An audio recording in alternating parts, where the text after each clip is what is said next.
sore untuk kita semua. Selamat sore untuk Ibu dosen pengampu mata kuliah Ikatan Kimia. Pada kesempatan ini, mari kita mengucapkan puji dan syukur kita kepada Tuhan Yang Maha Kuasa. Atas berkat dan rahmat-Nya, kita dapat menyelesaikan tugas rekayasa ujian tersebut. Sebelum membahas hasil dari diskusi kami, lebihnya kami perkenalkan diri kami, di mana saya Mikael S. Depari, Dian Dinatasia Situmora, Saya Flornia Chota. Nur Fauzia.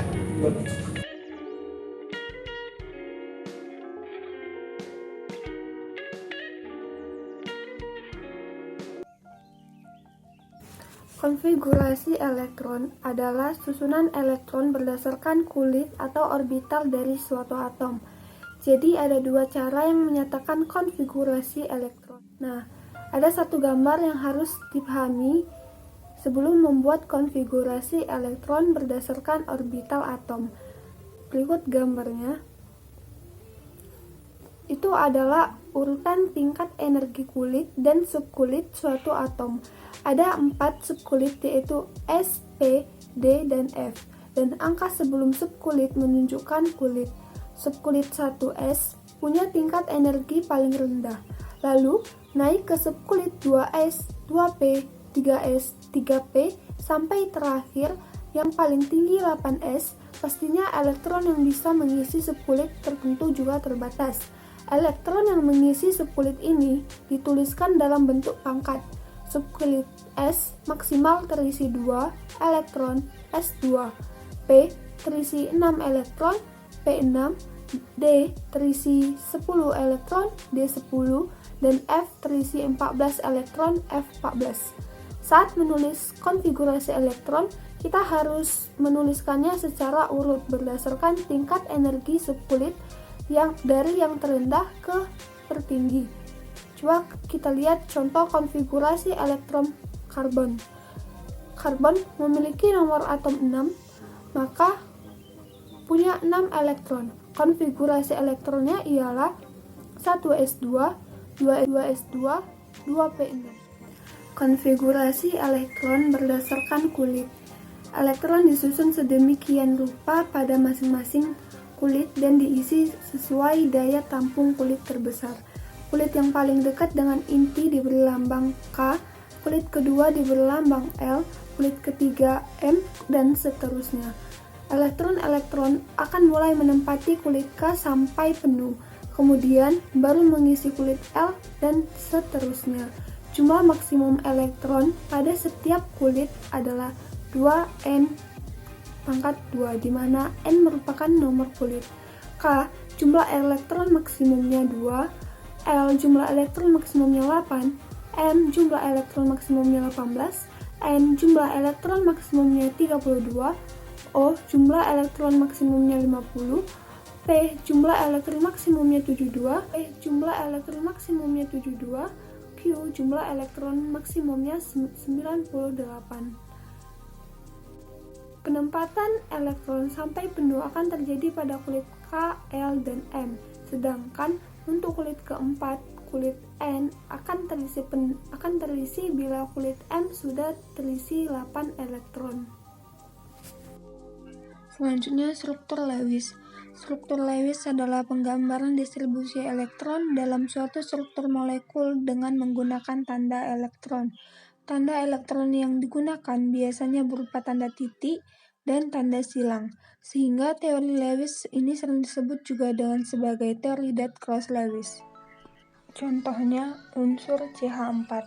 C mempunyai elektron valensi 4 dan H mempunyai elektron valensi 1, sehingga membentuk 4 pasang elektron berikatan. Bentuk molekul merupakan gambaran tentang susunan atom-atom dalam molekul berdasarkan susunan ruang elektron baik yang bebas maupun yang berikatan. Untuk molekul dapat diperkirakan berdasarkan 3 teori. Yang pertama, teori domain elektron atau teori VSEPR.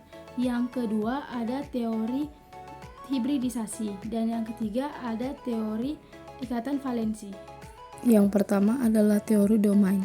Teori domain elektron dapat digunakan untuk meramalkan bentuk molekul, Tetapi teori ini tidak dapat digunakan untuk mengetahui penyebab suatu molekul dapat berbentuk demikian. Yang kedua, teori VSEPR. Ligan atau atom sekelompok atom yang terikat pada atom pusat ditentukan oleh perputaran pasangan elektron atau domain di kulit valensi atom pusat. Setiap pasangan elektron ikatan, baik tunggal, rangkap 2 maupun rangkap 3, hitungannya adalah satu domain. Setiap pasangan elektron bebas pada atom pusat adalah satu domain. Pada tahap selanjutnya, saya akan menjelaskan mengenai teori hibridisasi, macam-macam hibridisasi, dan bagaimana cara menentukan sebuah hibridisasi. Apa itu hibridisasi? Hibridisasi adalah proses bergabungnya orbital atom pusat dengan atom orbital lainnya, kemudian terbentuk orbital hibrida. Oleh sebab itu, hibridisasi kimia juga sering disebut hibridisasi orbital, sebuah konsep bersatunya orbital-orbital atom untuk kemudian membentuk orbital hibrida yang baru sesuai dengan penjelasan kualitatif sifat ikatan atom. Orbital hibrid yang terbentuk tersebut kemudian memiliki panjang ikatan, sudut, dan tingkat energi yang berbeda dengan orbital pembentuknya. Keberadaan orbital hibrid tersebut mampu menjelaskan soal bentuk molekul dan ikatan atom-atom di dalamnya. Orbital hibrida terdiri dari orbital hibrida sp yang berbentuk lurus atau linear, sp2 berbentuknya segitiga datar, sp3 berbentuknya tetrahedral, sp3d berbentuk segitiga bipiramida, dan sp3d2 berbentuk oktahedral. Proses terjadinya hibridisasi, ada beberapa proses yang dilalui dalam hibridisasi kimia ini. Pertama, pada keadaan dasar atau ground state, semua unsur atom memiliki konfigurasi elektron seperti biasa. Pada kondisi tersebut, tingkat energi masing-masing orbital berbeda dan relatif tinggi, artinya mereka kurang stabil. Kemudian tahap selanjutnya adalah terjadinya proses eksitasi atau promosi elektron. Dalam proses ini, salah satu elektron dari orbital yang penuh akan tereksitasi menuju orbital yang kosong.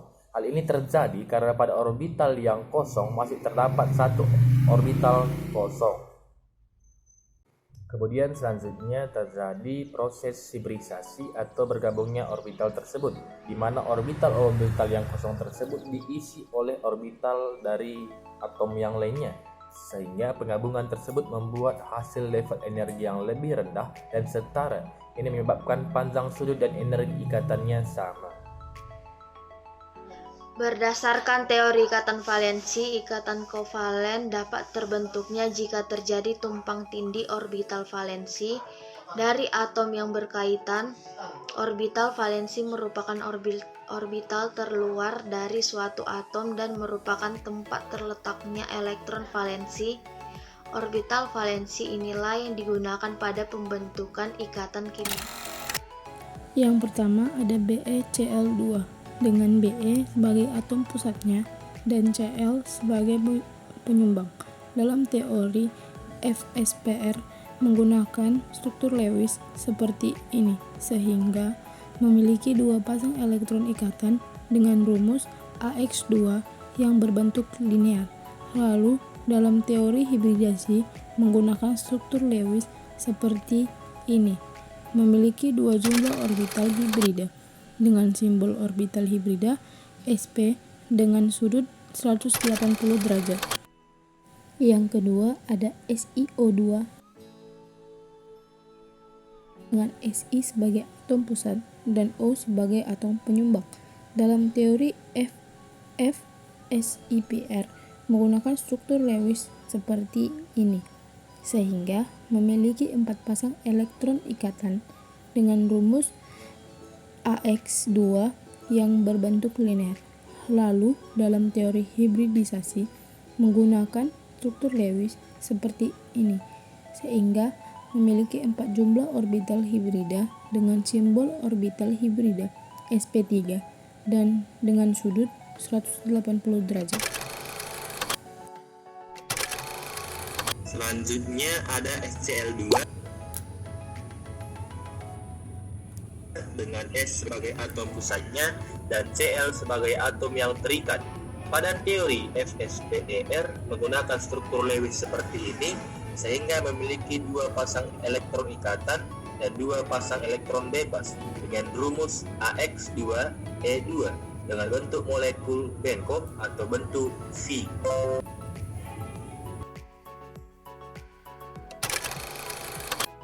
Ada SO2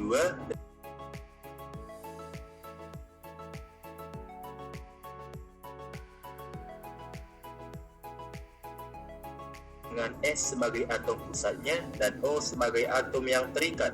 Pada teori SSPER menggunakan struktur Lewis seperti ini, sehingga memiliki dua pasang elektron ikatan rangkap 2 dan satu pasang elektron bebas dengan rumus AX2E dengan bentuk molekul planar bentuk V.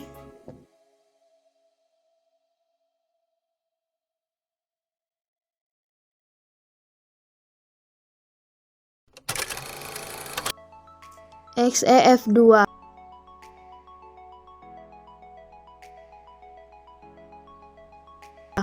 dengan Xe sebagai atom pusat dan Fe sebagai penyumbang. Dalam teori FSPR menggunakan struktur Lewis seperti ini, sehingga memiliki dua pasangan elektron ikatan dan tiga pasang elektron bebas dengan rumus AX2E3 bentuk linear. Lalu, dalam teori hibridisasi menggunakan struktur Lewis seperti ini, memiliki 5 jumlah orbital hibrida dengan simbol orbital sp3d dengan sudut 180 derajat.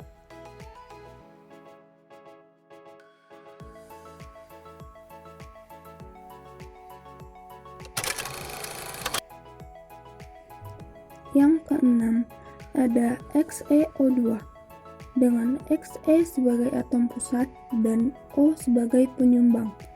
Dalam teori VSPR menggunakan struktur Lewis seperti ini, sehingga memiliki pasang elektron ikatan 4 dan pasang elektron bebas 2. Dengan rumus AX2 yang berbentuk bengkok seperti V, dalam teori struktur Lewis hibridisasi seperti ini, sehingga memiliki 4 orbital hibrid dengan simbol orbital sp3 dengan sudut 109 derajat.